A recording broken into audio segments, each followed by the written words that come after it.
अगर आप भी चाहते हैं बिट्टू मलंगिया इंटरटेनमेंट का ऑडियो वीडियो सबसे पहले आप तक पहुंचे, तो लाल बटन को दबाकर चैनल को सब्सक्राइब करें और बेल आइकन दबाना ना भूलें।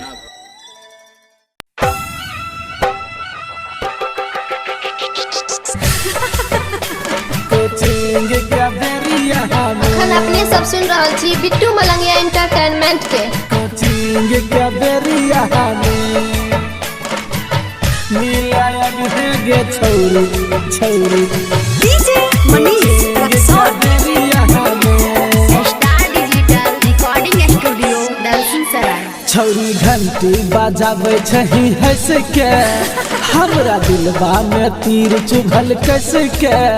छौरी घंटी बजाबै छही हंस के हमरा दिलबा में तीर चुभल कस के। गे छियो बेचैन छौरी तोहरा से मिले दुपहरिया में। छियो बेचैन छौरी तोहरा से मिले दुपहरिया में।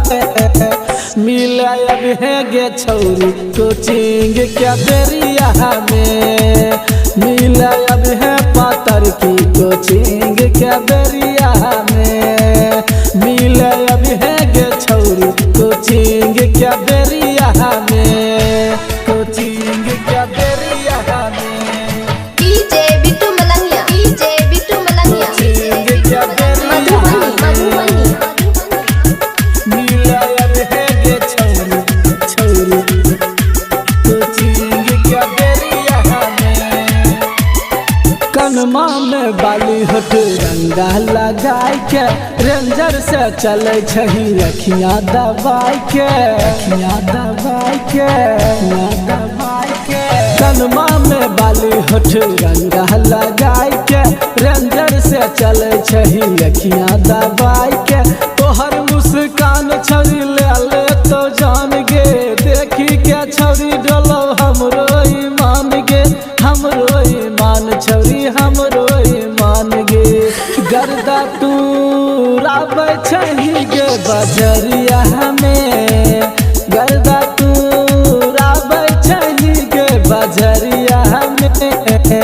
मिला अब है गे छौरी कोचिंग के बेरिया में। मिला अब है पातर की कोचिंग के बेरिया में। मिला अब है गे छौरी कोचिंग के बेरिया में।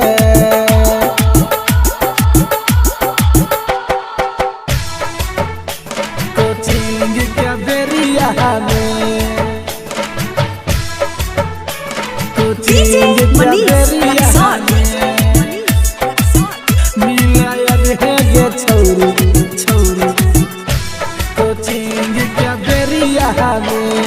डीजे बिट्टू मलंगिया मधुबनी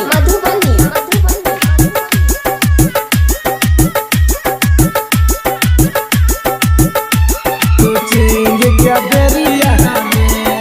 हमरा डेरा पे छौरी साइकिल रोकै छे झूठहू के छौरी पे ते पानी पियै छे पानी पियै छे पानी पियै छे। हमरा डेरा पे छौरी साइकिल रोकै छे झूठहू के छौरी पे ते पानी पियै छे। कहै छियौ छौरी छही नादान गे निकू राजा छौरी छौ परेशान गे छौ परेशान छौरी छौ परेशान गे। राजीव बैठल रहै छिकौ घोड़ा हरिया में। छौरा मुररिया टेबो गे तोरा पलनिया में। मिला अब है गे छौरी कोचिंग के बेरिया में। मिला अब है पातर की कोचिंग के बेरिया में। मिला अब है गे छौरी कोचिंग के बेरिया में। छौरी घंटी बजाबै छही हंस के हमरा दिलबा में तीर चुभल कस के। छौरी घंटी बजाबै छही हंस के हमरा दिलबा में तीर चुभल कस के। गे छियो बेचैन छौरी तोहरा से मिले दुपहरिया में। छियो बेचैन छौरी तोहरा से मिले दुपहरिया में। मिले अब है गे छौरी कोचिंग के बेरिया में, मिले अब है पातर की कोचिंग के बेरिया में, मिले अब है गे छौरी कोचिंग के बेरिया में। Presented by Bittu Malangia Entertainment.